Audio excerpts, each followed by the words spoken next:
ഓം നമഃ ശിവായ.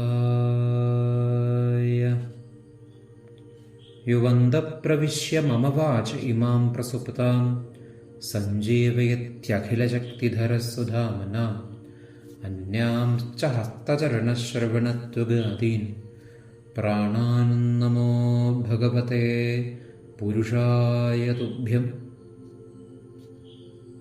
ശ്രീമദ് ഭാഗവതം പ്രഥമസ്കന്ധത്തിൽ 1-ാം അധ്യായം നമ്മൾ ചിന്തിച്ചുകൊണ്ടിരിക്കുകയാണ്. ആദ്യ 3 ശ്ലോകങ്ങൾ ചിന്തിച്ചു. ആ ബ്രഹ്മലക്ഷണത്തെ സൂചിപ്പിച്ചു. ജന്മാദ്യസ്യ യതൊന്വയാതിതരതശ്ചാർദ്ധേഷഭിജ്ഞസ്വരാട് തേനേ ബ്രഹ്മഹൃദായ ആദികവേ മുഹ്യന്തി കൽസൂരയ തേജോവാരിമൃതാം യഥാ വിനിമയോ യത്രത്ര സർഗോ മൃഷാ ധാമനാ സ്വേന സദാ നിരസ്തഗുഹകം സത്യം പരം ധീമഹി. ധീമഹി ധ്യാനിച്ചുകൊള്ളുക. ആ സത്യം, പരമമായിട്ടുള്ള സത്യം ഇതാണ്. ഈ സത്യമാണ് നമ്മൾ അറിയേണ്ടത്. കേവലമായിട്ടുള്ള നമ്മുടെ അനുഭവങ്ങൾ, ഈ സുഖ ദുഃഖ, ഈ വ്യവഹാരങ്ങൾ, മനസ്സിൻ്റെയും ബുദ്ധിയുടെയും എല്ലാം വ്യവഹാരങ്ങൾ, ശരീരത്തിന് വരുന്നതായിട്ടുള്ള മാറ്റങ്ങൾ, നമ്മുടെ മനസ്സിന് വരുന്നതായിട്ടുള്ള മാറ്റങ്ങൾ, പ്രായങ്ങൾ, പല പ്രായത്തിലും നമ്മൾ കടന്നു പോണു. പല അവസ്ഥകളെ നമ്മൾ അഭിമുഖീകരിക്കേണ്ടി വരുന്നുണ്ട്. പല പല കാര്യങ്ങൾ, പല പല ചുമതലകൾ, പല പല കേവലമായിട്ടുള്ള ചില സുഖങ്ങൾ അനുഭവിക്കണം. എന്നാൽ അതിൽ കൂടുതലായിട്ട് ദുഃഖങ്ങളും അനുഭവിക്കേണ്ടി വരുന്നു. അപ്പം എപ്പോഴും എന്താണ് ഒരു സ്വസ്ഥമില്ലാത്ത വരുന്നത്? ആ സ്വസ്ഥത്തിനെയാണ് നമുക്കിവിടെ ഭാഗവതം കാണിച്ചു തരിക. സ്വസ്ഥം, സ്വത്തിൽ സ്ഥിതി ചെയ്യുന്ന അവസ്ഥയാണ് സ്വസ്ഥം. സാധാരണ പലരും ചോദിക്കുമ്പോൾ ചിലവർ പറയും, ഇപ്പം എങ്ങനെയുണ്ട്? ഇപ്പം സ്വസ്ഥമായിട്ട് പോകണം കേട്ടോ എന്ന് പറയും. അപ്പം ശരിക്കും സ്വസ്ഥം എന്നാൽ അങ്ങനെ താൽക്കാലത്തേക്കൊന്ന് സ്വസ്ഥമായിട്ട് പോകണു എന്നുള്ള ആ അർത്ഥമല്ല യഥാർത്ഥത്തിൽ സ്വസ്ഥം. സ്വസ്ഥമായാൽ പിന്നെ അതിലൊരു മാറ്റം ഉണ്ടാവില്ല. സ്വസ്ഥം എന്ന് വെച്ചാൽ ഏതെങ്കിലും ബാഹ്യ സാഹചര്യങ്ങളെ ആശ്രയിച്ച് വരണമെന്നല്ല. ബാഹ്യമായിട്ട് നമുക്ക് അനുകൂലമായ, മനസ്സിനും നമ്മുടെ ശരീരത്തിനും ബുദ്ധിക്കും ഒക്കെ നമുക്ക് അനുകൂലമായിട്ടുള്ള ഒരു സാഹചര്യം ബാഹ്യമായിട്ട് നമുക്ക് വന്നു. അപ്പോൾ സ്വസ്ഥമായിട്ടോ. ഇപ്പം ആരും ഒരു കുഴപ്പക്കാരില്ലൊന്നുമില്ല, ഒരു കുഴപ്പമില്ല, നല്ല കാലാവസ്ഥയാണ്, നല്ല രീതിയിലുള്ള ഭക്ഷണമാണ്, അപ്പോൾ എല്ലാ സൗകര്യങ്ങളും, എല്ലാ പെരുമാറ്റവും ആളുകളുടെ ഒക്കെ ശരിയാണ്, ശരി ഇപ്പം സ്വസ്ഥമായിട്ടിരിക്കാട്ടോ എന്ന് വെച്ചാൽ അത് ബാഹ്യമായിട്ടുള്ള ഒന്നിനെ ആശ്രയിച്ചു കഴിഞ്ഞാൽ വരുന്ന ഒന്നല്ല ആ സ്വസ്ഥം. അത് കേവലമായിട്ടുള്ള ഒരു സുഖം, അത്രേ ഉള്ളൂ. കേവലം അതിന് മാറ്റം വരും. ഈ ബാഹ്യമായിട്ടുള്ള സാഹചര്യങ്ങൾക്ക്, ഇവിടെയുള്ള മനുഷ്യർക്കും ഇവിടെയുള്ള കാലാവസ്ഥയ്ക്കും ഇവിടെയുള്ള എല്ലാ അവസ്ഥകൾക്കും, ദേശകാലം എല്ലാറ്റിനും ഇവിടെ മാറ്റങ്ങൾ അനിവാര്യമായിട്ട് വന്നുകൊണ്ടേയിരിക്കണം. ഈ മാറ്റങ്ങൾക്കനുസരിച്ച് നമ്മുടെ മനസ്സിനും ബുദ്ധിക്കും, നമ്മുടെ ഉള്ളിലുള്ള സുഖത്തിനും മാറ്റം വരും, ദുഃഖമായിട്ട് വരും. പിന്നെ അത് വീണ്ടും സുഖം, ദുഃഖം. അപ്പം ഇങ്ങനെ എവിടെയോ ദൂരത്തെവിടെയോ വെള്ളം കിടക്കണുണ്ടോ തോന്നും. എന്നാൽ അടുത്ത് വരുമ്പോൾ അറിയണോ അവിടെ വെള്ളം ഇല്ല എന്ന പോലെ നമ്മളിങ്ങനെ തേടി തേടി നടക്കണു. അപ്പം ആ തേടണത് ഈ സ്വസ്ഥത്തിനെയാണ്, ഈ സ്വസ്ഥം കിട്ടാനാണ്. അത് തന്നെയാണ് സത്യം. പക്ഷെ നമ്മൾ ഈ കേവലമായിട്ടുള്ള സുഖങ്ങളിലാണ് രമിച്ചു പോകുന്നു സാധാരണ. അപ്പം ഈ യഥാർത്ഥത്തിൽ ഇതല്ല, സ്വത്തിൽ സ്ഥിതി ചെയ്യുക. നമ്മുടെ സ്വന്തമായിട്ടുള്ളത്, ആത്മസ്വരൂപം, യഥാർത്ഥ ഞാനാരാണ്?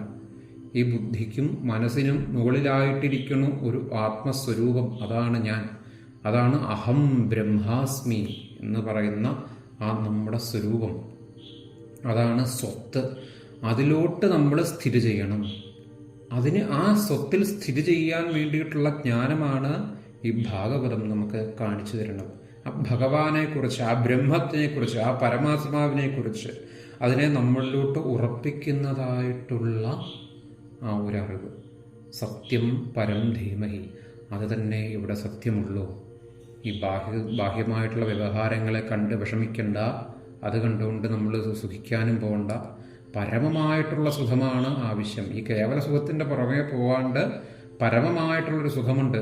ആ സുഖം കിട്ടിയാൽ പിന്നെ ബാഹ്യമായിട്ടുള്ള നമ്മുടെ ഈ വ്യവഹാരങ്ങൾക്ക് എന്തൊക്കെ മാറ്റം വന്നാലും അത് നമ്മളെ അലട്ടില്ല, നമ്മൾ അതിലോട്ട് വല്ലാണ്ട് ഒട്ടാൻ പോവില്ല. ഇതെങ്ങനെയാണ് എന്ന് നമുക്ക് മനസ്സിലാകും. നമ്മളെപ്പോഴും ആ പരമമായിട്ടുള്ള ആ സുഖത്തിൽ തന്നെ നമ്മൾ ഇരിക്കുകയും ചെയ്യും. അപ്പം അതാണ് സത്യം, അതാണ് പരമമായിട്ടുള്ള സത്യം.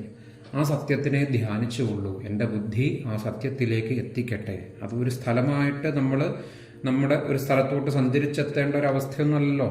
അപ്പം അത് നമ്മുടെ ബുദ്ധി അതാണ് സത്യമെന്ന് ഉറയ്ക്കണം. അതാണ് ധീമഹി. ആ ധ്യാനം എന്ന് പറയുന്നത് ധീയാണ്. എല്ലാറ്റിലും ആ ഒരു ഒന്നിനെ ഉറച്ചു നിൽക്കണ അവസ്ഥയാണ് ധ്യാനം എന്ന് പറയുക. അപ്പം ആ സത്യം പരം ധീമഹി, ആ സത്യത്തിനെ അവിടെ ധ്യാനിക്കണമെന്ന് പറഞ്ഞു ഒന്നാമത് ശ്ലോകം. ശേഷം നമ്മൾ ചിന്തിച്ചു അവിടെ ആ വേദ്യം വാസ്തവമത്ര വസ്തു ശിവദം താപത്രയന്മൂലനം. ആ രണ്ടാമത് ശ്ലോകത്തിൽ തന്നെ ചൂണ്ടിക്കാണിക്കുന്നുണ്ട്. ധർമ്മപ്രോഞ്ചിര കൈതപുത്രപരമോ നിർമ്മത്സരാണാം സദാ വേദ്യം വാസ്തവമത്ര വസ്തു ശിവദം താപത്രയന്മൂലനം. ശ്രീമദ് ഭാഗവതേ മഹാമുനികതേ കിം വാവരൈരീശ്വര സദ്യോ ഹൃദ്യ അവരുദ്ധിരേത്ര കൃതിഭി ശുശ്രൂഷുഭി തക്ഷണാത്. സത്യമായ ആ വാസ്തവമായിട്ടുള്ള വസ്തു, വേദ്യം വാസ്തവമത്ര വസ്തു ശിവദം, ആ വാസ്തവം ഇതേ ഉള്ളൂ. ഈ കേവലം ഈ താൽക്കാലികമായിട്ടുള്ള ഉണ്ടായ വസ്തുക്കൾ അതൊക്കെ ഇല്ലാണ്ടാകണതാണ്. ഉണ്ടായിട്ടുണ്ടെങ്കിൽ അതില്ലാണ്ടാകും.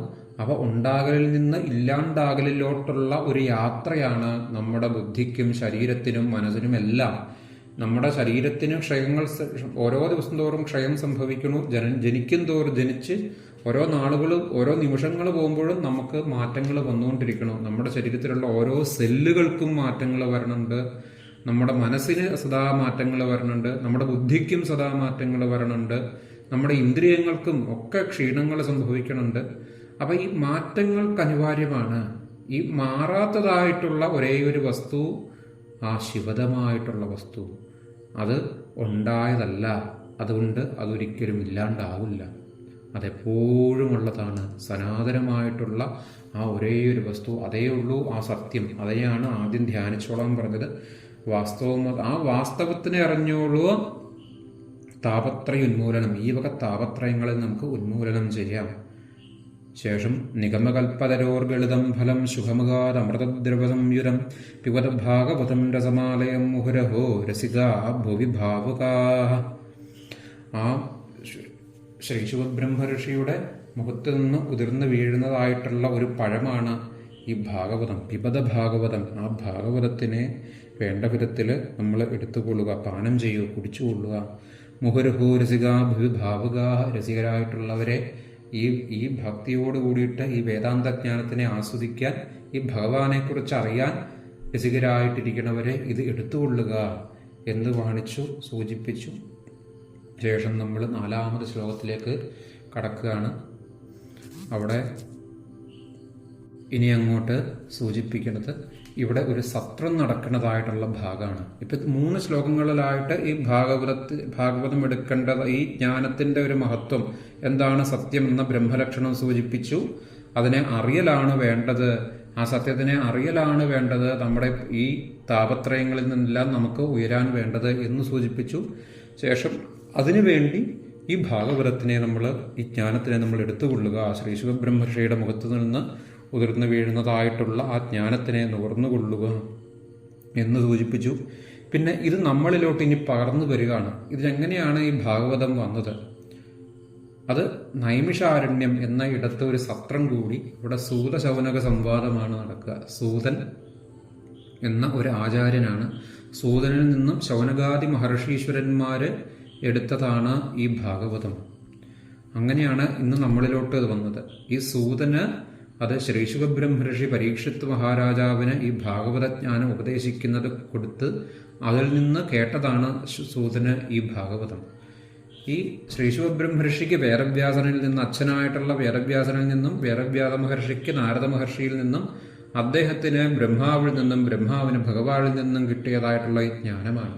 അപ്പം നമുക്ക് സൂതശൗനക സംവാദമായിട്ട് നൈമിഷാരണ്യത്തിൽ ഒരു സത്രം നടക്കണു. അവിടെ നിന്നാണ് ഈ ഭാഗവതജ്ഞാനം നമ്മളിലോട്ട് വരുന്നത്.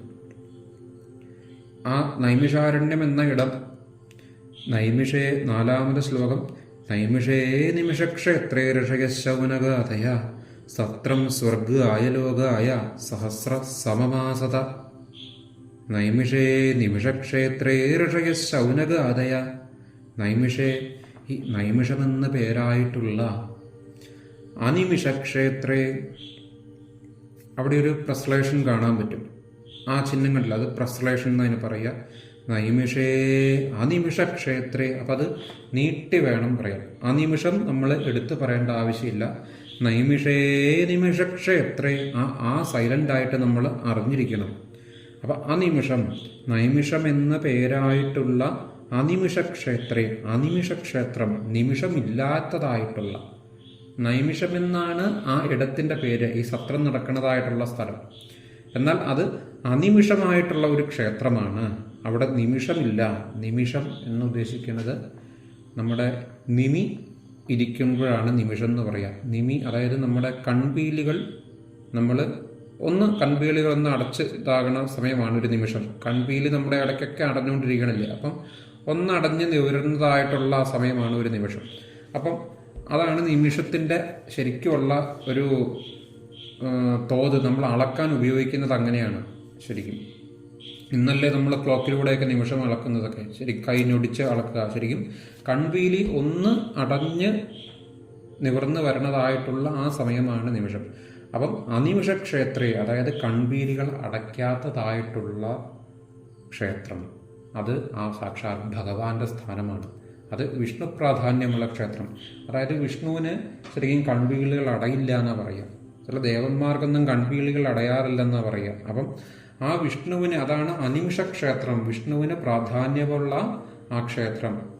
ഋഷയ ശൗനകാദയ നൈമിഷേ അനിമിഷക്ഷേത്രേ ഋഷയ ശൗനകാദയ. ശൗനകാദി ഋഷീശ്വരന്മാര്, മുനിമാര് സ്വർഗം സത്രം സ്വർഗായ ലോകായ സഹസ്ര സമമാസത. സത്രം സ്വർഗായ ലോകായ സഹസ്ര സമമാസത. അവിടെ ഒരു സ്വർഗായ ലോകായ, ആ ഭഗവാനുമായിട്ട് ബന്ധപ്പെട്ടിരിക്കുന്ന ലോകം ഉദ്ദേശിച്ച്. ഇവിടെ ഉദ്ദേശിക്കുന്നത് ആ വൈകുണ്ഠമാണ്. കുണ്ഠിതങ്ങളില്ലാത്തതായിട്ടുള്ള അവസ്ഥ, ഈ വക പ്രശ്നങ്ങളൊന്നും ഇല്ലാത്തതായിട്ടുള്ള നമ്മുടെ ആ ഉയർന്ന അവസ്ഥയാണ് വൈകുണ്ഠം. ആ ഒരു ലോകമാണ് സ്വർഗായ ലോകായ. ആ ഭഗവാനുമായിട്ട് ബന്ധപ്പെട്ടിരിക്കുന്ന ലോകം, ഭഗവാന്റെ അടുത്തിരിക്കുന്നതായിട്ടുള്ള നമ്മുടെ ഉപാസനാ മാർഗങ്ങൾ, അത് ഭഗവാനുമായിട്ട് ബന്ധപ്പെട്ടല്ലേ നമ്മൾ ഉപാസനകൾ ചെയ്യുക. പല പല സാധനകൾ നമ്മൾ ചെയ്യണം.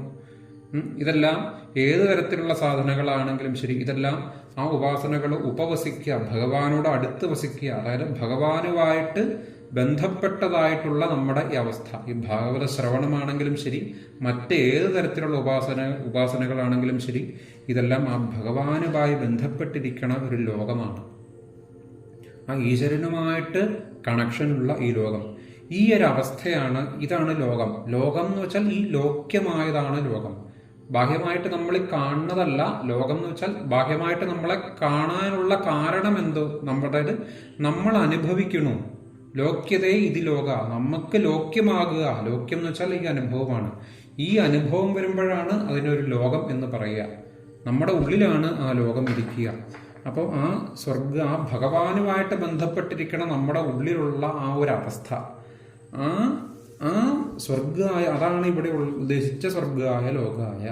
സ്വർഗത്തിന് വേറെ അർത്ഥമുണ്ട്. കേവലമായിട്ടുള്ള സുഖം, ദേവന്മാരുടെ പോലെ വെറും സുഖാനുഭൂതികൾ മാത്രമുള്ള കേവല സുഖമായിട്ടിരിക്കണ നമ്മുടെ ചില അവസ്ഥകളുണ്ട്, അതും സ്വർഗമാണ്. അപ്പൊ ഇവിടെ ഉദ്ദേശിക്കുന്ന സ്വർഗം ആ ഭഗവാനുമായിട്ട് ബന്ധപ്പെട്ടിരിക്കണ ആ ലോകം ഉദ്ദേശിച്ച്.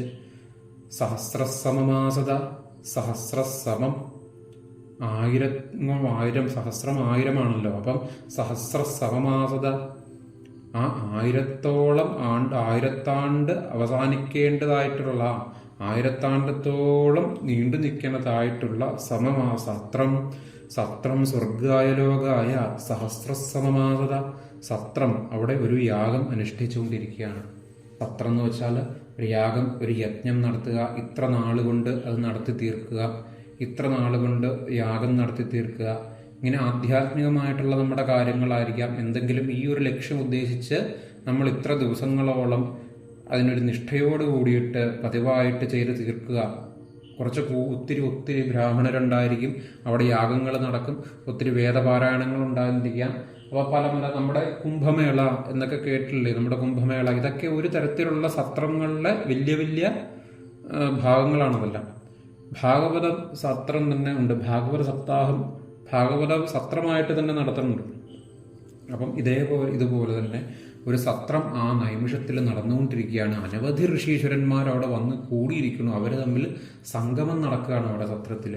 ഈ ഇന്നുള്ള കുംഭമേള പോലെ തന്നെ അവർ തമ്മിൽ സംഗമം നടക്കണം. അപ്പോൾ അനവധി ഗുരുക്കന്മാരവിടെയുണ്ട്, ആചാര്യന്മാരുണ്ട്, അനവധി ശിഷ്യന്മാർ, ഇവരെല്ലാം സംഗമം നടക്കണം. അവിടെ നിന്ന് വേണ്ട വിധത്തിലുള്ള അറിവുകൾ എടുക്കണം. അവിടെ അനവധി യാഗങ്ങൾ നടക്കണം, അതേമതി ഹോമങ്ങൾ നടക്കണം, വേദപാരായണങ്ങൾ നടക്കണം. അപ്പം അങ്ങനെയുള്ള ഭാഗം അതാണ് സത്രം. ആ സത്രം സ്വർഗായ ലോകായ സഹസ്രസമമാസത എന്ന് അവിടെ സൂചിപ്പിക്കുകയാണ്. അപ്പം അവിടെ നൈമിഷയെ നിമിഷക്ഷേത്രേ ഋഷയശൗനകാലയ, നൈമിഷം എന്ന് പേരായിട്ടുള്ള ആ അനിമിഷ ക്ഷേത്രം, നൈമിഷം എന്ന് വെച്ചാൽ ഇന്ന് ഉത്തർപ്രദേശിൽ ഉള്ള ഒരു സ്ഥലമാണ് ഈ നൈമിഷാരണ്യം. നൈമിഷാരണ്യം എന്ന സ്ഥലത്താണ് ഈ ഭാഗവതം സൂതൻ ശൗനകാദികൾക്ക് ഉപദേശിച്ചു കൊടുത്തിട്ടുള്ളത്. ഭാഗവതം മാത്രമല്ല, മറ്റ് പല പുരാണങ്ങളും അവിടെ നിന്നാണ് ജനങ്ങളിലോട്ട് എത്തിയതെന്നാണ് പറയുക.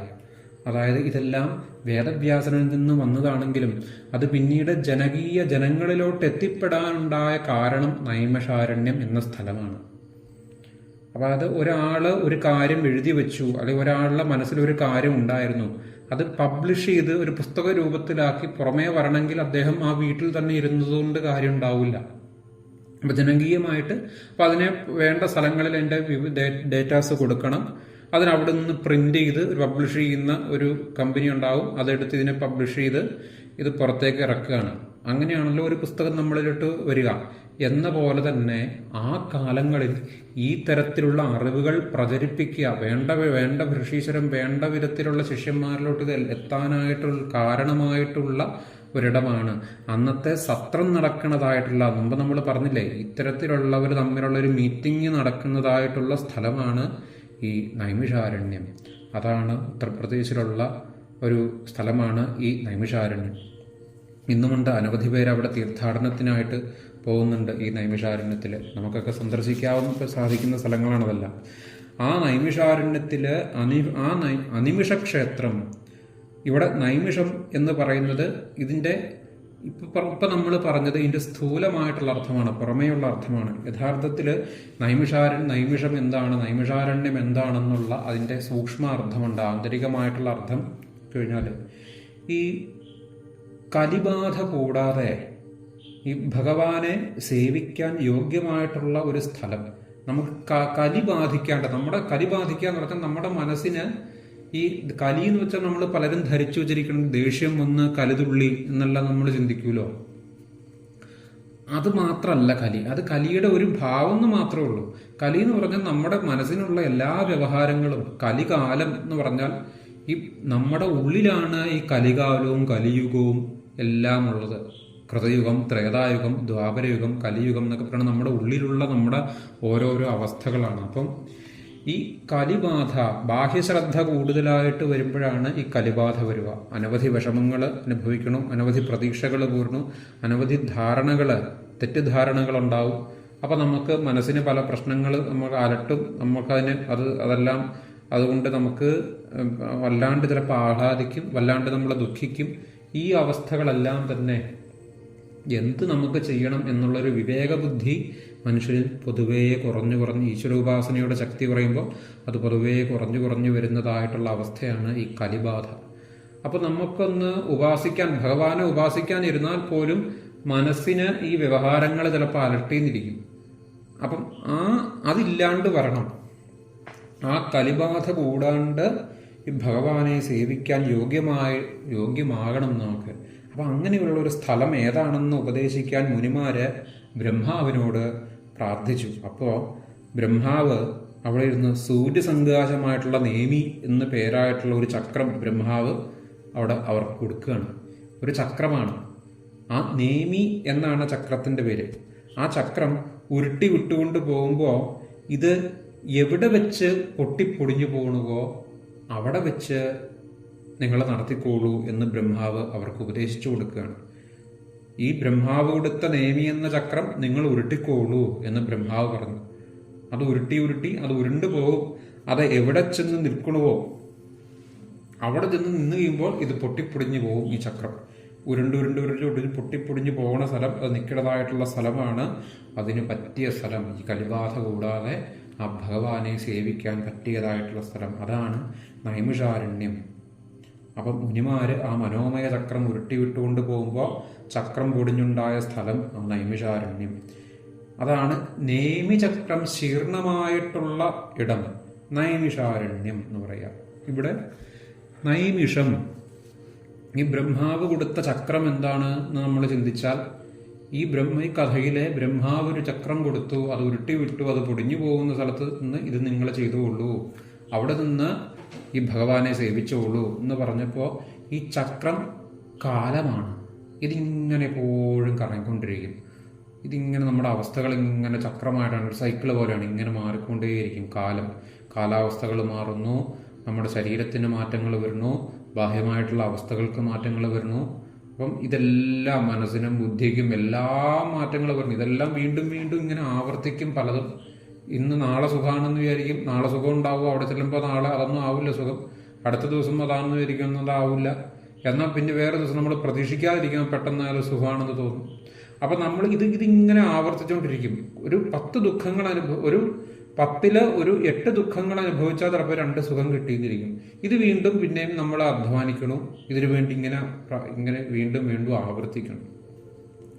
ഇത് കാലത്തിൻ്റെ ഗതിയിൽ നമ്മൾ പെട്ടുപോകുന്നത് കൊണ്ടുള്ള ഒരു അവസ്ഥയാണ്. കാലത്തിൻ്റെ ഗതിയാണ്. കാലം, ദേശം, കാലം, ഈ ബാഹ്യമായിട്ടുള്ള അവസ്ഥകളിലുള്ള ആ ഗതിയിലോട്ട് നമ്മുടെ മനസ്സും ബുദ്ധിയും പോവുകയാണ്. മുമ്പ് പറഞ്ഞില്ലേ, വേദ്യം വാസ്തവമത്ര വസ്തുശിവതം, ആ വാസ്തവത്തിനെ മനസ്സിൽ ഉറയ്ക്കാതെ സത്യം പരം ധീമഹി എന്ന് ഭാഗവതം ആരംഭിക്കുന്നുണ്ടല്ലോ, പരമമായിട്ടുള്ള ആ സത്യത്തിനെ ധ്യാനിച്ചോളൂ. അപ്പൊ അത് നമ്മുടെ ബുദ്ധി ആ സത്യത്തിൽ ഉറച്ചു നിൽക്കാതെ ഇരിക്കുന്നതായിട്ടുള്ള, ആ സത്യത്തിൽ ഉറച്ചു നിന്നുകൊണ്ട് തന്നെ നമുക്ക് ബാഹ്യ വ്യവഹാരങ്ങൾ ചെയ്യാൻ സാധിക്കും. അങ്ങനെയുള്ളവരാണ് സാധുക്കളായിട്ടുള്ളവർ. അനവധി പേര് നമ്മുടെ നാട്ടിൽ തന്നെയാണ് ഗൃഹസ്ഥരായിട്ട് തന്നെ, നല്ല ഗൃഹസ്ഥരായിട്ട് അങ്ങനെ ജീവിക്കുന്നുണ്ട്. സകലതും ഈശ്വര സമർപ്പിതമായിട്ട് ചെയ്യാൻ സാധിക്കുന്നവരുണ്ട്. അപ്പം അവിടെ അതാണ് സുഖം, അതാണ് സത്യം. ആ സത്യത്തിൽ ഉറച്ചു നിൽക്കാതെ പോകുന്നതെല്ലാമായിട്ടുള്ള അവസ്ഥയെല്ലാം ഈ കാലചക്രത്തിൽ കിടന്ന് കറങ്ങണവരാണ്.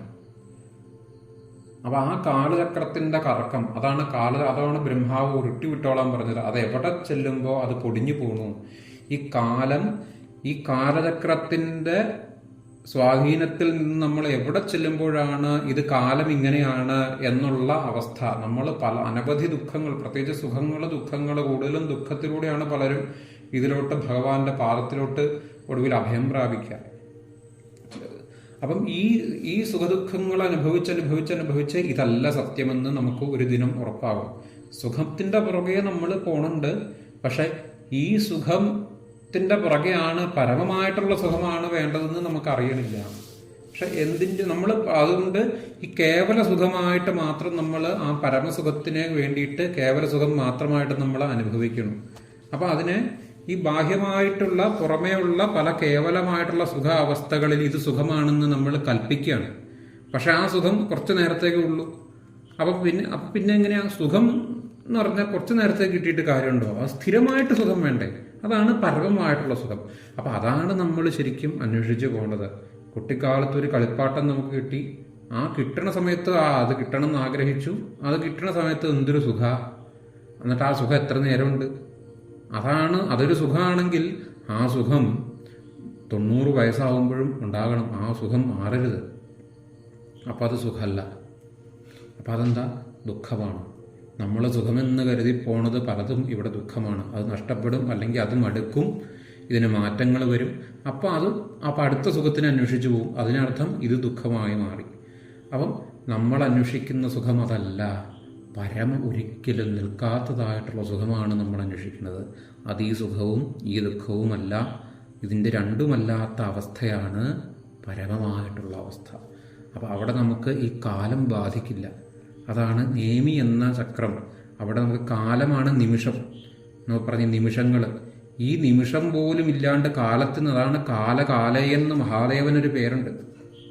അപ്പം ഈ കാലത്തിനെ നിയന്ത്രിക്കുന്നതായിട്ടുള്ളവന്റെ അടുത്തേക്ക് നമ്മൾ ചെല്ലണം. ഇതിൽ നിന്ന് നമ്മൾ ഉയർന്നതായിട്ടുള്ള നമ്മുടെ അവസ്ഥ, അതാണ് ആ ചക്രം ശീർണമായി പോണ ഇടത്ത് വെച്ച് ഇത് ചെയ്തോളൂ. ഈ ഭഗവാനെ നമുക്ക് ഉപാസിക്കാൻ ഈ ദേശം, ഈ കാലം, ഈ ദേശം, ഇതെല്ലാം, ഇതിൽ നിന്നെല്ലാം നമ്മൾ ഉയർന്നതായിട്ടുള്ള, ഏതെങ്കിലും ദുഃഖിച്ചിരിക്കുമ്പോഴോ എവിടെയെങ്കിലും സുഖിച്ചിരിക്കുമ്പോഴോ ഒന്നും എടുക്കാനുള്ളതായിട്ടുള്ള ജ്ഞാനമല്ല ഇത്തരത്തിലുള്ള അറിവുകൾ. അതാണ് ആദ്യമേ പറയുന്നത്. ഭാഗവതജ്ഞാനം ഇതാരും എല്ലാവരും കേൾക്കാൻ നിർബന്ധിക്കേണ്ടതായിട്ടുള്ള ഒന്നുമല്ല. ആവശ്യമുള്ളവർ മാത്രമേ ഇത്, അതാണ് ഭഗവാൻ ഗീതയിൽ പറയണുണ്ട്. എല്ലാവർക്കും ഉള്ളതാണ് എന്ന് പറയണില്ല, എല്ലാവർക്കും ഉള്ളത് തന്നെയാണ്, എല്ലാവരും യോഗ്യത തന്നെയാണ്. പക്ഷേ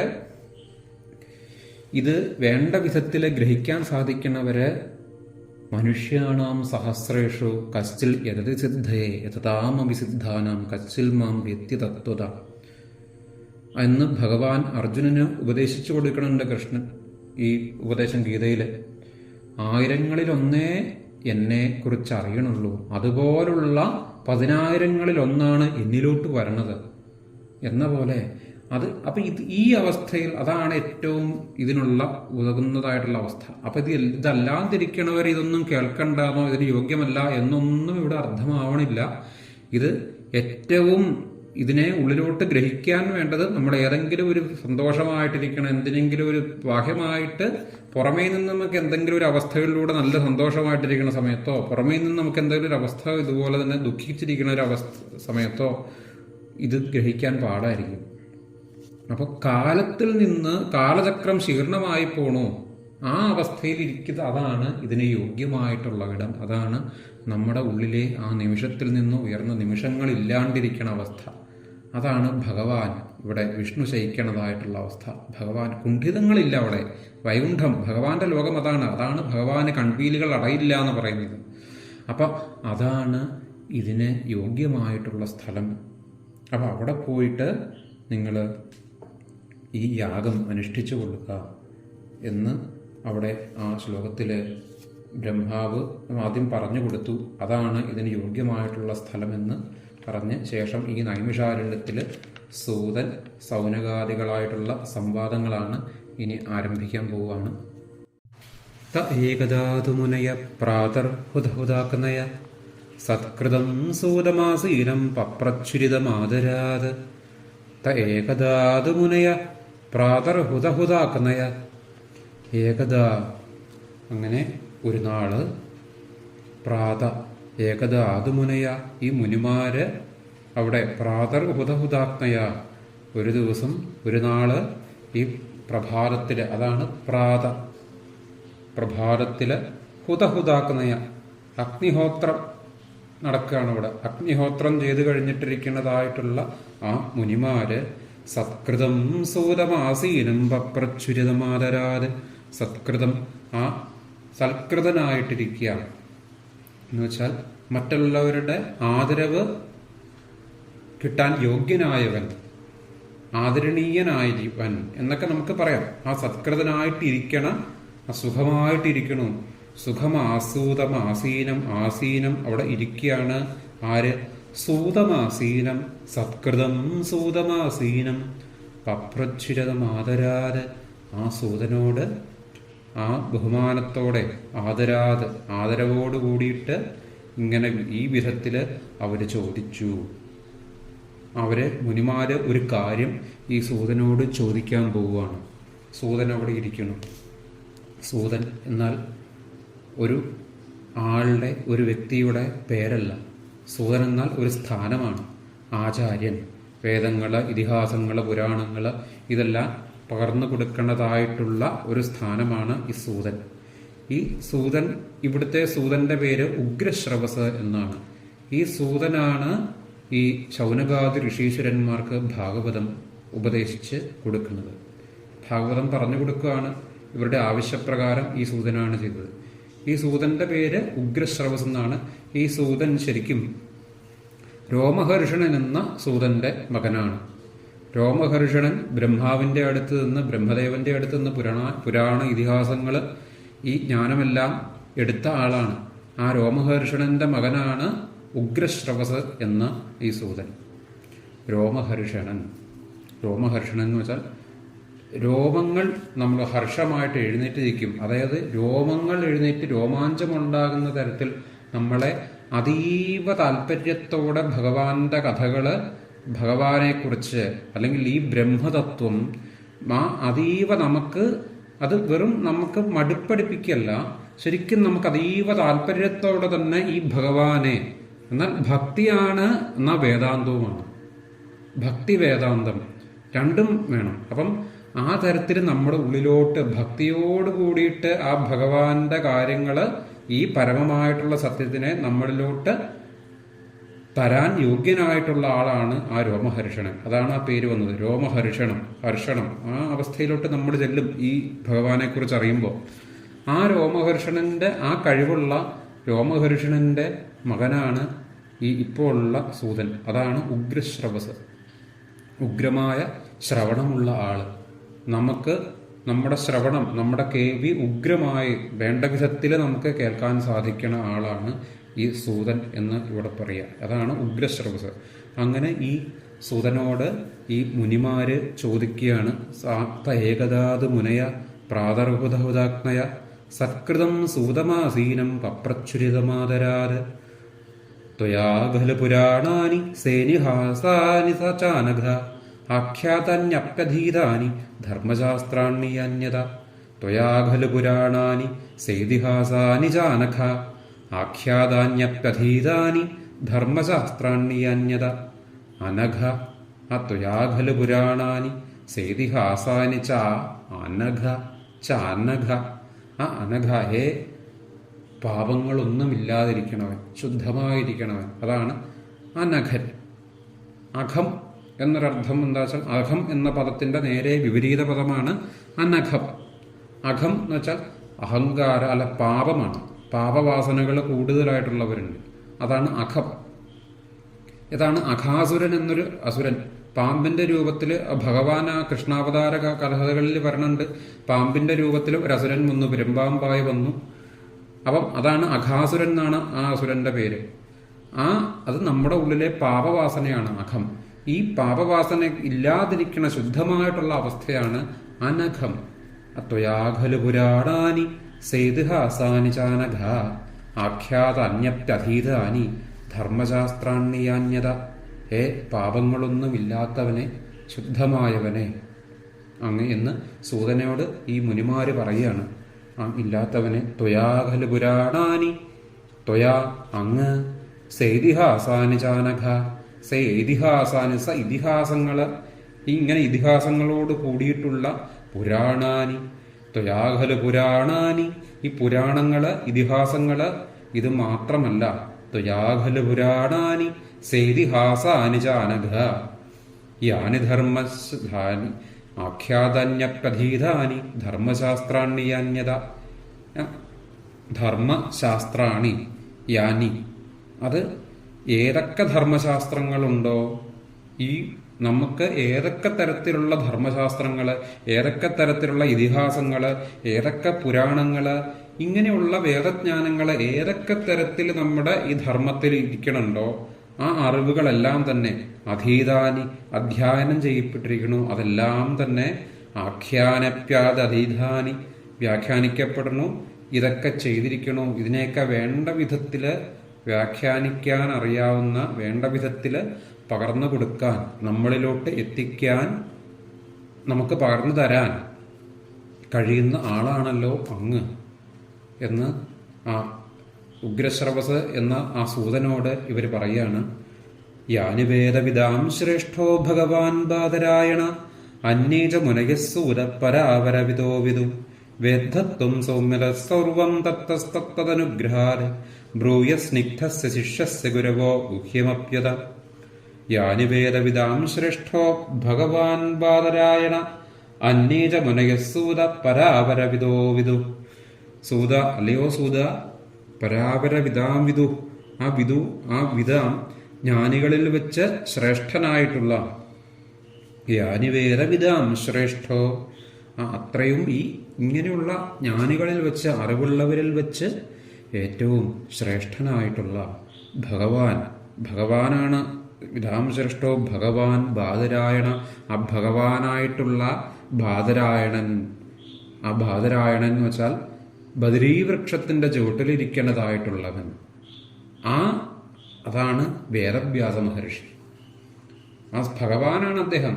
ശരിക്കും വേദവ്യാസ മഹർഷി ഭഗവാൻ എന്ന് പറഞ്ഞാൽ ഗുണങ്ങളാണ്, അഷ്ടൈശ്വര്യ ഗുണങ്ങൾ നിറഞ്ഞിരിക്കുന്നു. അതാണ് ഭഗകൾ എന്ന് അതിന് പറയുക.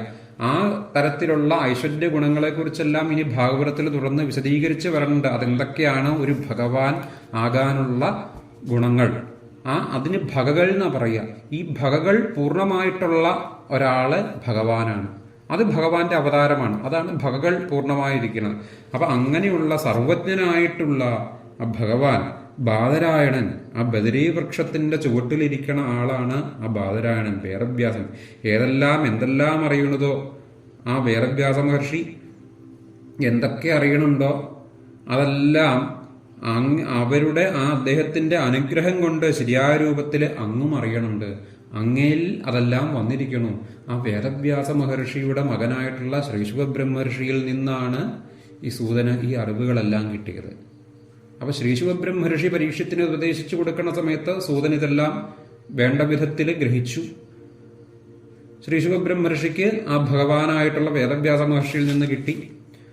അപ്പൊ ഈ സൂതൻ ഈ ജ്ഞാനമാണ് ശൗനകാദികൾക്ക് കൊടുക്കുന്നതും. ആ ജ്ഞാനം ഇന്ന് ഭാഗവതമായിട്ട് പുസ്തക രൂപത്തിൽ എല്ലാം പരമ്പരയായിട്ട് പടർന്ന് വന്ന് നമ്മളിൽ നിന്ന് എത്തിയിരിക്കുന്നു. ആത്മതത്വങ്ങളാണ് അവിടെ പറഞ്ഞു കൊടുക്കുന്നത്. അപ്പൊ അങ്ങ് ആ വേദവ്യാസ പരമ്പരയിൽ നിന്നും ഇതൊക്കെ എടുത്ത ആളാണല്ലോ. അപ്പം അങ്ങനെയുള്ള ഗുരുനാഥൻ, സ്നേഹമുള്ള ഒരു ശിഷ്യന് എല്ലാ തരത്തിലുള്ള ഇങ്ങനെയുള്ള രഹസ്യം കൂടി ചൊല്ലിക്കൊടുക്കും തീർച്ചയാണ്. അപ്പം ഇതൊക്കെ അങ്ങ് അറിയണുണ്ട്, വേണ്ട വിധത്തിലെല്ലാം അറിയണു. സൗമ്യ അവിടെ പറയണം, ഏതത്വം സൗമ്യ സർവം തത്തസ്തനുഗ്രഹാര്. സൗമ്യനായിട്ടുള്ളവനെ, ശാന്തനായിരിക്കണവനെ, ഗുരവ ആ ഗുരുനാഥൻ, ആ സ്നേഹമുള്ള ഒരു ശിഷ്യന് ഇങ്ങനെയുള്ള പല ഗൂഢമായിട്ടിരിക്കണ അറിവുകൾ, രഹസ്യമായിട്ടിരിക്കുന്ന അറിവുകൾ, ജ്ഞാനം പരമഗുഹ്യമേ യദ്വിജ്ഞാന സമന്വിതെന്നായി പറയുക. ഈ തത്വങ്ങൾ ജ്ഞാനം പരമഗുഹ്യമായിട്ടുള്ളതാണ്. ഇതൊക്കെ രഹസ്യമായിട്ടിരിക്കുന്നതാണ്. അത് എല്ലാവർക്കും പറഞ്ഞ് നമ്മളിങ്ങനെ നടക്കാനുള്ളതല്ല ഈ ജ്ഞാനം. അപ്പൊ അതുകൊണ്ട് പക്ഷെ നമ്മുടെ ധർമ്മം എന്ന രീതിയിൽ നമുക്ക് വേണമെങ്കിൽ വേണ്ട കാര്യത്തിൽ നമുക്ക് ചെയ്യാം എന്നേ ഉള്ളൂ. അപ്പൊ അത് വേണ്ടവര് ഇത് ഗ്രഹിച്ചാൽ മതി. അതാണ് അതീവ ഗൂഢമായിട്ടിരിക്കുന്ന ജ്ഞാനമാണ് ഈ ഭഗവത് ജ്ഞാനം, ഈശ്വര തത്വം, ബ്രഹ്മതത്വം എന്ന് പറയുക. നമ്മൾ അനുഭവിക്കുന്നതായിട്ടുള്ള ഈ പ്രകൃതിയിൽ എല്ലാറ്റിലും ഗൂഢമായിട്ടിരിക്കണു, ഗുഹ്യമായിട്ടിരിക്കണു ഈ ഒരു സത്യം. അപ്പൊ നമ്മൾ അനുഭവിക്കുന്നത് ബാഹ്യമായിട്ടുള്ള അതിന്റെ വ്യവഹാരങ്ങളാണ്. പക്ഷെ അതിലെല്ലാം ഇരിക്കുന്നത് ഈ ഒരു ഒന്ന് തന്നെയാണ്, രഹസ്യമായിരിക്കണം. അപ്പൊ ആ അറിവാണ് ഈ അറിവ്. അപ്പൊ അതെല്ലാം ഇങ്ങനെ വേണ്ട വിധത്തില് ഇതെല്ലാം അങ്ങ് പറഞ്ഞു കൊടുക്കുമല്ലോ. അവിടെ നിന്നൊരു വേണ്ട ഒരു ഗുരുനാഥൻ അങ്ങേപ്പോലുള്ളവർക്ക് ഇതെല്ലാം വേണ്ട വിധത്തിൽ പകർന്നു നൽകും. അപ്പൊ അങ്ങനെ അനുഗ്രഹം സിദ്ധിച്ച ആളാണ് അങ്ങ് എന്നവിടെ പറഞ്ഞു കൊടുക്കുകയാണ്. സൂത അനിവേദവിദാം ശ്രേഷ്ഠോ ഭഗവാൻ ബാദരായണ. ആ ബാദരായണ മഹർഷി, ബദരീവൃക്ഷത്തിന്റെ ചുവട്ടിലിരിക്കണ വേദവ്യാസ മഹർഷി. ബദരീനാഥത്തിലാണ് വേദവ്യാസ മഹർഷിയുടെ ആശ്രമം. ഇന്നും നമുക്ക് ഹിമാലയത്തില് അങ്ങ് അറ്റത്ത് ബദരീനാഥ്, ഹിമാലയത്തിന്റെ തന്നെ അതോടെ ഭാരതം അവസാനിക്കുകയാണ്. പിന്നെ അപ്പുറത്ത് തിബറ്റാണ്. ആ ഗ്രാമത്തിലെ, ഭാരതത്തിലെ ഏറ്റവും, ഇവിടെ നിന്ന് പോകുമ്പോൾ ഏറ്റവും ഒടുവിലത്തെ ഗ്രാമം, അവിടെ നിന്ന് വരുമ്പോൾ ഭാരതത്തിലെ ആദ്യത്തെ ഗ്രാമം എന്ന തരത്തിലുള്ള ആ ഗ്രാമമാണ് ഇന്നും സ്ഥിതി ചെയ്യണ മാന എന്ന ഗ്രാമം. അവിടെ വേദവ്യാസ മഹർഷിയുടെ ഗുഹ സ്ഥിതി ചെയ്യണുണ്ട്. ഇന്നും സന്ദർശിക്കാൻ പറ്റും, നമുക്ക് സാധിക്കാം. ബദരീനാഥിൽ പോണവർക്ക് അവിടെ സന്ദർശിക്കാൻ പറ്റും. ആ ഗുഹയുടെ ഉള്ളിൽ ഇരുന്നാണ് വേദവ്യാസ മഹർഷി ഇത്തരത്തിലുള്ള കാര്യങ്ങളെല്ലാം രചിച്ചത്. ഇന്ന് നമ്മൾ അവിടെ ചെന്നാലും അവിടെ ആ ഗുഹയുടെ ഉള്ളിൽ കയറി കുറച്ചു നേരം നമുക്ക് ധ്യാനിക്കാം. അവിടെ വിളക്ക് കൊളുത്തി ഇങ്ങനെ ഒന്ന് വെച്ചിട്ടുണ്ട് ആ ഗുഹയുടെ ഉള്ളിൽ. അവിടെ ഒരേ ഒരു പുസ്തകം ഇരിപ്പുണ്ട്. ആ പുസ്തകം ശ്രീമദ് ഭാഗവതമാണ്. അപ്പോൾ അത് എന്തുകൊണ്ടാണ് ആ ഭാഗവതം മാത്രം അവിടെ ഇരിക്കണമെന്ന് ചോദിച്ചാൽ, എല്ലാ പുരാണങ്ങളും ഇതിഹാസങ്ങളും ഇതിന്റെ എല്ലാം എസൻസ് ചേർത്ത് വെച്ചിരിക്കുന്നതായിട്ടുള്ള ഒന്നാണ് ഭാഗവതം. അപ്പൊ വേദവ്യാസ മഹർഷി എഴുതിയിരിക്കുന്ന പുരാണങ്ങൾ ഇതെല്ലാം അവിടെ വെക്കാൻ തന്നെ സ്ഥലം കാണില്ല. അവ ഈ ഭാഗവതം ഒന്ന് വെച്ചാൽ മതി. ഭാഗവതം സ്വതന്ത്രമായിട്ട് പ്രത്യേകം ഒരു കഥകൾ മാത്രമായിട്ടുള്ള, ഭാഗവതത്തിൻ്റെതായിട്ടുള്ളൊരു കഥകൾ എന്ന് പറഞ്ഞ് മാത്രമായിരിക്കുന്ന ഒരു പുരാണമല്ല. ഈ മറ്റ് പുരാണങ്ങൾ, ഇതിഹാസങ്ങള്, വേദാന്ത ജ്ഞാനങ്ങൾ, ഉപനിഷത്തുകള്, ഇതിന്റെ എല്ലാം വേണ്ട സത്തുക്കളെല്ലാം ചേർത്ത് വെച്ച് ഈ ഭാഗവതത്തിൽ വെച്ചിരിക്കണം. അപ്പൊ നമുക്ക് ഭാരതത്തിൽ നമ്മുടെ ധർമ്മശാസ്ത്രങ്ങൾ, നമ്മുടെ ഇതിഹാസ പുരാണങ്ങൾ, ഇതെല്ലാം നമുക്കൊന്ന് അറിയണം എന്ന് നോക്കിയാൽ ഒരു ജന്മം നമുക്ക് മതിയാവില്ല. അതൊന്നും പൂർണ്ണമായിട്ട് എല്ലാം ഗ്രഹിക്കാൻ ഒരാളെ കൊണ്ട് സാധ്യമല്ല.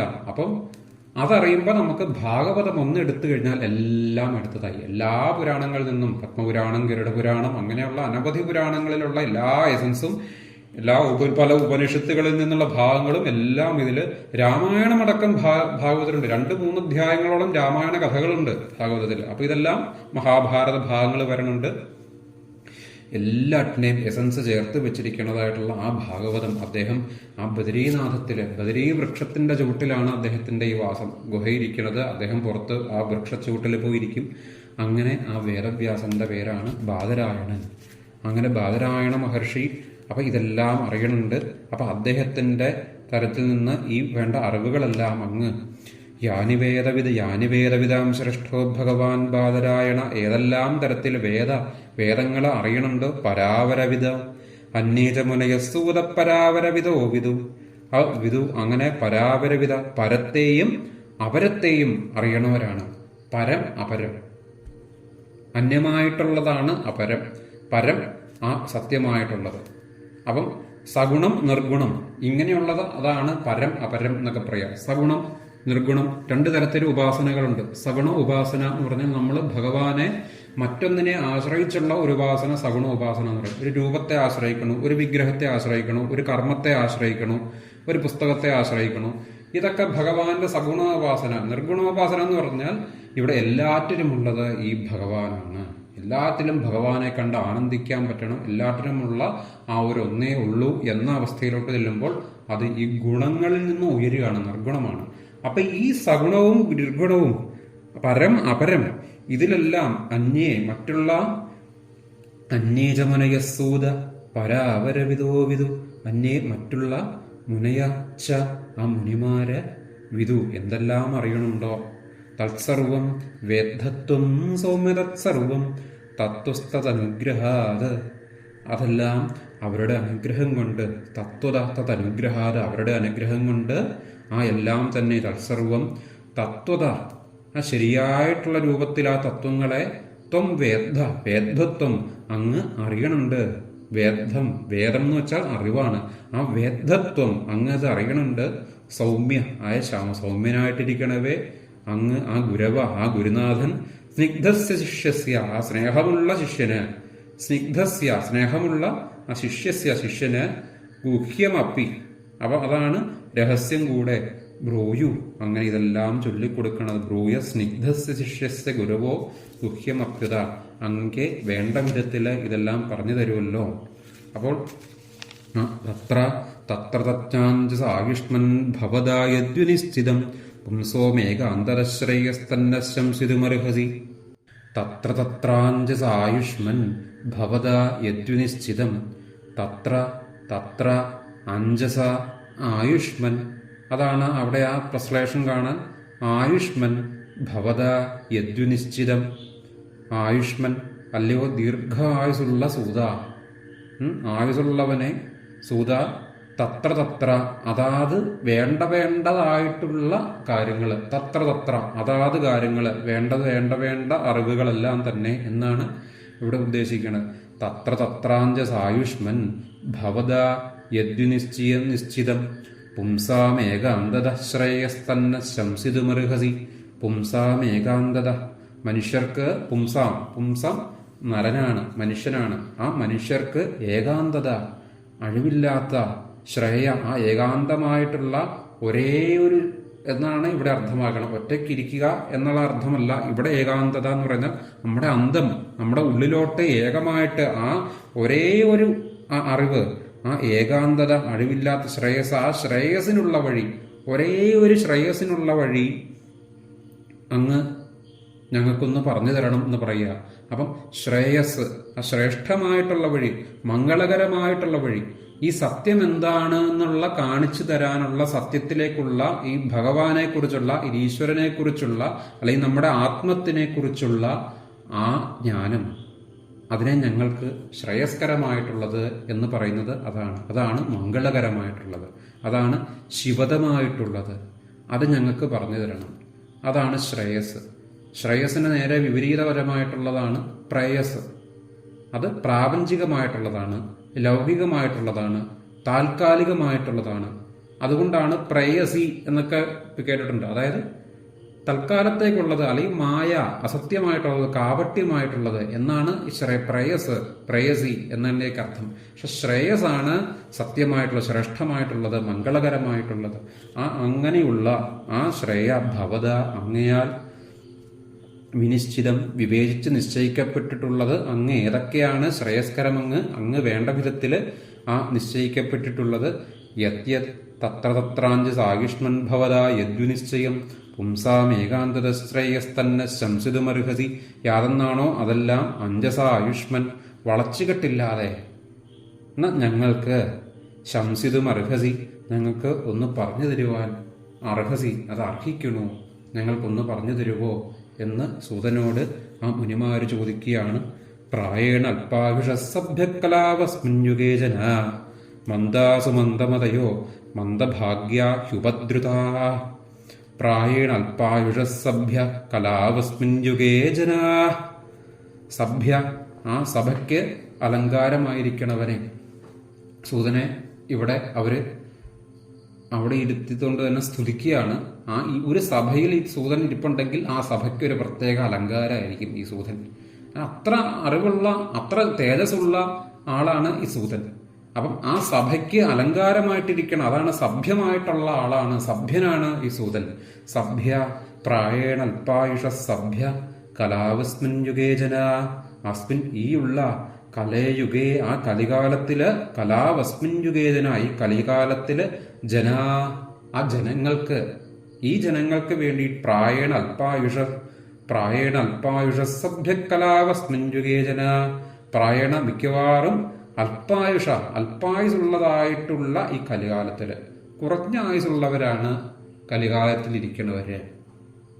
അല്പായുസ് സഭ്യ, അല്പായുസ് എന്നിവിടെ ചോദിച്ചാൽ നമ്മൾ നോക്കിയാൽ ഇപ്പം പലവരുടെയും ആയുസ് ഈ മെഡിക്കൽ സയൻസിന്റെ ആ ഒരു ഡെവലപ്മെന്റ്സ് കാരണം ആയുസ് ആ വർഷങ്ങൾ കൂടുതൽ ഉണ്ടായിരിക്കാം. പക്ഷെ അല്പായുസ് എന്ന് ഇവിടെ ഉദ്ദേശിക്കുന്നത് എത്ര വർഷം ജീവിച്ചു എന്നുള്ളതല്ല, ജീവിതത്തിൽ ഈ ജ്ഞാനം എത്ര നാള് ഇത് അറിഞ്ഞിട്ടുണ്ട്, എത്ര നാള് നമ്മൾ ഇതിൽ ഉറച്ചു നിൽക്കാൻ സാധിച്ചു. ഈ ആനന്ദം, ഈ കേവല സുഖദുഃഖങ്ങൾ മാത്രമല്ലാണ്ട്, ഈ രണങ്ങളല്ലാണ്ട്, മരണം എന്ന അവസ്ഥ, മനുഷ്യൻ അനുഭവിക്കുന്ന രണം, ഇതല്ലാണ്ട് ഇതിൽ നിന്ന് ഈ അവസ്ഥയിലോട്ട്, ഈ ഈശ്വരീയമായിട്ടുള്ള ഈ സത്യത്തിനെ അനുഭവിക്കുന്ന അവസ്ഥയിൽ തന്നെ ആനന്ദം അനുഭവിക്കാനായിട്ട് എത്ര നാൾ അവർക്ക് സാധിച്ചു. അപ്പൊ അത് എത്രയോ കുറവാണ്. അതനുസരിച്ചാണ് ആയുസ് ഇവിടെ പറയുന്നത്. അതാണ് ഇവിടെ ഉദ്ദേശിക്കുന്ന ആയുസ്. ഇതല്ലാണ്ട് ഒടുക്കിയുള്ള ബാക്കി എല്ലാം തന്നെ മരണമാണ്. ആ ഭാഗങ്ങളാണ് ഇരിക്കുക. അപ്പം അത് ഈ കലികാലത്തിൽ തീരെ കുറവായിരിക്കും. കാര്യം കലികാലത്തിൽ കർമ്മവാസനകൾ കൂടുതലാണ്, കർമ്മത്തിന്റെ പുറകെ കിടന്ന് ഓടുകയാണ്. എന്തൊക്കെയോ നമുക്ക് സാധിക്കാനുണ്ട്, വെട്ടിപ്പിടിക്കാനുണ്ട്. അപ്പൊ ഈ വാസനയുള്ള കാലത്തോളം നമുക്കത് പുറകെ പോയേ സാധിക്കുകയുള്ളൂ, അതിനെ തീർത്തു വിടണം. അപ്പൊ ആയുസ് കുറവാണ്. അപ്പം അങ്ങനെ മന്ദന്മാരാണ്, മടിയന്മാരാണ്. പ്രായേണ അല്പായുഷസഭ്യകലാവസ്മിൻ യുഗേ ജന മന്ദാസു മന്ദമതയോ മന്ദഭാഗ്യ ഹ്യുപദ്രുതാ. ആ മന്ദന്മാര് എന്ന് പറഞ്ഞാൽ മന്ദതയാണ് അവർക്ക് പൊതുവെ. തമോ ഗുണപ്രധാനമാണ് മന്ദത. നമുക്ക് ആക്റ്റീവായിട്ട് നമുക്ക് പല കാര്യങ്ങളും ചെയ്യാനായിട്ടുള്ള ശ്രമിക്കാൻ പോലും നമുക്ക് താല്പര്യം ഉണ്ടാവില്ല. എന്താണ് ഇവിടെയുള്ള വേണ്ടത്, നമ്മൾ അറിയേണ്ടത് എന്താണ്, നമുക്ക് ശ്രേയസ്കരമായിട്ടുള്ളത് എന്താണ്. തൊട്ടു മുമ്പുള്ള ശ്ലോകങ്ങളിൽ പറഞ്ഞില്ലേ, പുംസാമേകാന്തത ശ്രേയസ്തന്ന ശംസിതുമർഹസി. ശ്രേയസായിട്ട് വേണ്ടത് എന്താണെന്ന് അറിയാനായിട്ട് നമ്മളൊന്ന് ശ്രമിക്കണ പോലുമില്ല. ഇവിടെ ശ്രേയസായിട്ട് ഒരു കാര്യമുണ്ട് എന്ന് അറിയണ പോലുമില്ല. അതിന് സമയമില്ലാണ്ട് നമ്മൾ എന്തൊക്കെയോ നമുക്ക് സാധിക്കാനുണ്ട് എന്നുള്ള ധാരണയിൽ സമയമില്ലാണ്ട് നമ്മളിങ്ങനെ ഓടണം. അപ്പൊ അതാണ് മന്ദന്മാര്. ഇതിനോടുള്ള താല്പര്യം ഇല്ലാണ്ട് പോണു. സുമന്ദമതയ, ആ ബുദ്ധിശക്തി അവിടെ ആകെ ക്ഷയിച്ചിരിക്കുന്നു. ബുദ്ധിശക്തി ക്ഷയിച്ചിരിക്കുന്നു. ബുദ്ധിയുണ്ടോ എന്ന് ചോദിച്ചാൽ ബുദ്ധിയുണ്ട്. പല കാര്യങ്ങളും ഇവിടെ നമ്മളെ കാണാൻ സമയമില്ല, എന്നാൽ മറ്റുള്ളത് കാണാനുള്ള ബുദ്ധിയുണ്ട്. മറ്റു വാർത്തകൾ കേൾക്കാനും മറ്റു കാര്യങ്ങൾ കണ്ടുപിടിക്കാനും മറ്റു വസ്തുക്കളെ വാങ്ങിച്ചു കൂട്ടാനും മറ്റുള്ള കാര്യങ്ങൾ ഉപയോഗിക്കാനും മറ്റുള്ള ആളുകളെ കുറിച്ച് നമുക്ക് ചിന്തിക്കാൻ വരെയുള്ള സമയമുണ്ട്. പക്ഷെ നമ്മളിലോട്ട് നോക്കാൻ ഞാൻ ആരാണ്, എൻ്റെ ഉള്ളിലിരിക്കണം ഭഗവാൻ ഏതാണ്, ആ സത്യത്തിനെ അറിയാനായിട്ടുള്ള ആ ബുദ്ധിയില്ല. അതിനാണ് ബുദ്ധി എന്ന് പറയുക, മറ്റേത് ബുദ്ധിയല്ല. അതാണ് വേദഭാഷയിൽ പറയണ ധീ. ആ ധീമഹി, സത്യം പരം ധീമഹി, ഭർഗോദേവസ്യ ധീമഹി. അത് ഈ ബുദ്ധിയെ ഉണർത്താനാണ് അവിടെ പറയുന്നത്. അപ്പൊ ഈ ബുദ്ധി ഇല്ലാത്തവര്, മന്ദഭാഗ്യ, ഭാഗ്യം കുറഞ്ഞവര്, ഉപദ്രുത, അങ്ങനെ ഉപദ്രുത രോഗികളായിട്ടുള്ളവര്, പീഡിതരായിട്ടുള്ളവർ, വിഷമിക്കണവര്, ഇവരൊക്കെ ആണല്ലോ ഈ അവസ്ഥയിൽ ഇരിക്കണവര്, ഈ കലിയുഗത്തിൽ ഇരിക്കണവര്. അപ്പം ഇത് സൂതനോട് അവർ പറയാണ്, അതുകൊണ്ട് ഭൂരികർമാണി ശ്രോതവ്യാനി വിഭാഗജ അറസാധ്യോത്രയത്സാരം സമുദ്ധൃത്യ മനീഷയ ബ്രൂഹിന ശ്രദ്ധധാനാനാം ഏനാത്മാ സംപ്രസീദതി. ഭൂരികർമാണി ശ്രോതവ്യാനി വിഭാഗജ. ഭൂരികർമാണി അനേകം അനുഷ്ഠാനങ്ങളുള്ളത്, വിഭാഗശ അങ്ങനെ പല പല വിഭാഗങ്ങളായിട്ട് വേറെ വേറെയായിട്ട് പല വിഭാഗങ്ങളാക്കി മാറ്റി വെച്ചിരിക്കേണ്ടതായിട്ടുള്ള ശ്രോതവ്യാദീനി ഭൂരീണി ഭൂരികർമാണി ശ്രോതവ്യാനി വിഭാഗശ. ശ്രോതവ്യാനി ശ്രോത്രം, കേൾക്കുക, ശ്രവണം, കേൾക്കാൻ കൊള്ളാവുന്ന തരത്തിലുള്ള, കേൾക്കാൻ നല്ലതായിട്ടുള്ള ശാസ്ത്രങ്ങള് പല പല വിഭാഗങ്ങളായിട്ട് ഇങ്ങനെ ധരിച്ചിരിക്കുകയാണ്. അങ്ങനെ വേറെ വേറെയായിട്ട് വെച്ചിരിക്കുന്നു. ഭൂരീണി അത് അനേകമുണ്ട്, ഭൂരീണി അനേകമായിട്ടിരിക്കണു. അത സാധ്യോത്രസാരം സമുദ്ധൃത്യ മനീഷയ. അതുകൊണ്ട് സാധ്യോത്ര സാധിക്കേണ്ടതാകെ യോഗ്യനായവനെ, സാധോ അത്ര, സാധോ അത്രയാണ്. സാധു പറഞ്ഞാൽ സാധുവായിട്ടുള്ളവനെ, സാധു എന്ന് പറഞ്ഞാൽ യോഗ്യനായിട്ടുള്ളവനാണ് സാധു. അതാണ് നമ്മൾ സന്യാസി ശ്രേഷ്ഠന്മാര്, നമ്മൾ ഈ ആശ്രമങ്ങളുണ്ടാക്കി പ്രസ്ഥാനങ്ങളാക്കിയിട്ട് സംഘടനകളാക്കിയിട്ട് പ്രവർത്തിക്കണ അതല്ല അവിടെ ഉദ്ദേശിക്കണ. ഇതിലെല്ലാം നിന്നും കർമ്മങ്ങളിൽ നിന്നെല്ലാം ഉയർന്നിരിക്കണ ശ്രേഷ്ഠന്മാരെ, അവർ സാധുക്കളായിട്ട് അവധൂതന്മാരെ പോലെ അവസ്ഥയിൽ ഇരിക്കണവരുണ്ട്. നമ്മൾ അനേകം തീർത്ഥസ്ഥലങ്ങളിൽ പോയാൽ ഇങ്ങനെയുള്ളവരെയൊക്കെ നമുക്ക് കാണാൻ സാധിക്കും, സാധുവായിട്ടുള്ളവരെ. അപ്പൊ അവരാണ് സാധോ, ഏറ്റവും ഉയർന്നതായിട്ടുള്ള അവസ്ഥയിലിരിക്കണവര്. അവരുടെ അടുത്ത് ചെല്ലുമ്പോൾ തന്നെ നമുക്ക് ആ ഒരു എനർജി അനുഭവിക്കാൻ സാധിക്കും. എൽസാരം എത്, ആ സാരമുള്ളവന് ഏതെന്നാണോ എൽസാരം അറസാധോത്ര എൽസാരം സമുദ്രധ്യ മനീഷയാ. ആ സാരമുള്ളവൻ ഏതാണോ ഏന അത് ആത്മാ, ആ അന്ധക്കരണം, ഏനാത്മാ എന്റെ ആത്മാവിനെ കുറിച്ച്, അറസാധോത്രയൽസാരം സമുദ്ധൃത്യ മനീഷയാ ബ്രൂഹിന ശ്രദ്ധാനാനാം ഏന ആത്മാ സംപ്രസീദതി. എന്റെ അന്ധക്കരണം ആത്മത്തില് സംപ്രസീദതി, നല്ലപോലെ തെളിഞ്ഞുള്ളവനായിട്ട് ഭവിക്കണതോ. എന്റെ പ്രസീദതി, നമുക്ക് പ്രസാദം വരണം, ആ തെളിഞ്ഞിരിക്കണതായിട്ട് ഭവിക്കണവോ അതിനെ മനീഷ ബുദ്ധി കൊണ്ട് കണ്ടെടുത്ത് ശ്രദ്ധാലുക്കളായിട്ടുള്ള ഞങ്ങൾക്ക് പറഞ്ഞു തരണേ എന്ന് സൂതനോട് അവർ പറഞ്ഞു തരികയാണ്. ഞങ്ങളുടെ ബുദ്ധിയെ തെളിയിക്കുന്നതായിട്ടുള്ള, ഞങ്ങൾക്ക് ഐശ്വര്യം വരുന്നതായിട്ടുള്ള, ഞങ്ങൾക്ക് ഇവിടെ ശ്രേയസ്കരമായിട്ടുള്ള ആ അറിവ്, ഈ കലികാലത്തിൽ മന്ദതയെ അകറ്റുക, ഇത്തരത്തിലുള്ള നമ്മുടെ കർമ്മവാസനകളിൽ നിന്നെല്ലാം നമുക്ക് ഉയരാനായിട്ടുള്ളത്. സുമന്ദമതയ, ആ ബുദ്ധിശക്തിക്ക് കുറവുള്ളവരായിട്ടിരിക്കണം. അപ്പൊ ആ ധീയെ ഉയർത്തണം, ധീമഹി, അതിനെ ധ്യാനിക്കാൻ സാധിക്കണം നമുക്ക്. അതാണ് യഥാർത്ഥ ബുദ്ധി. എല്ലാറ്റിലും ആ ഒരേ ഒരു ഭഗവാനെ നമുക്ക് ദർശിക്കാൻ സാധിക്കണം. ഏകം സത്വിപ്ര ബഹുധാ വദന്തി, ആ ബഹുവായിട്ട് നമ്മളെ കാണുന്നതെല്ലാം ആ ഒരൊന്നാണ് എന്ന ബുദ്ധിയോടുകൂടി നിൽക്കുമ്പോൾ ഈ വക കർമ്മങ്ങളൊന്നും നമുക്കൊരു ഭാരമായി മാറില്ല. ആ എല്ലാറ്റിലും ഉള്ളത് ഭഗവാനാകുമ്പോൾ നമുക്ക് അതിൽ നിന്നൊക്കെ, ആ തൃഷ്ണയിൽ നിന്ന് നമുക്ക് അകലാൻ സാധിക്കും. അപ്പൊ അത് ഞങ്ങൾക്കൊന്ന് പറഞ്ഞു തരണേന്ന് ഇവിടെ ആ സൂതനോട് ശൗനകാദികൾ ചോദിക്കുന്നു. ശേഷമുള്ള ഭാഗം നമുക്ക് അടുത്ത ദിവസങ്ങളിൽ ചിന്തിക്കാം. ഇന്ന് നമുക്ക് ആ ഭഗവാന്റെ പാദങ്ങളിൽ തന്നെ ഇത് സമർപ്പിക്കാം. സ്വസ്തി പ്രജാഭ്യ പരിപാലയന്താം ന്യായേന മാർഗേണ മഹിം മഹീശ ഗോബ്രാഹ്മണേഭ്യ ശുഭമസ്തു നിത്യം. ലോകാ സമസ്താ സുഖിനോ ഭവന്തു. സർവത്ര ഗോവിന്ദനാമ സങ്കീർത്തനം. ഗോവിന്ദ ഗോവിന്ദ. ഓം നമഃ ശിവായ.